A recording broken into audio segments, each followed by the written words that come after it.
нанести обжигающий удар прямо по вражеским гарнизонам. Значительно меньше, чем выпуск линейных танков. Ну, например, если танков Т-34, да, модификация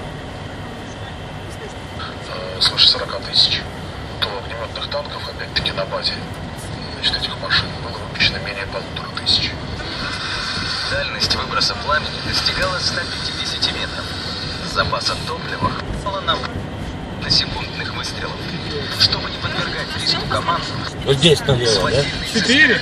которые за собой проходили. Григорьевич, я не вижу дорогу. Не только в Британии, но и в США. Да я что, вижу, что ли? Вообще, кстати, я это должен снять. Однако широкого распространения Вообще должен... О, машина. Вот магазин тут.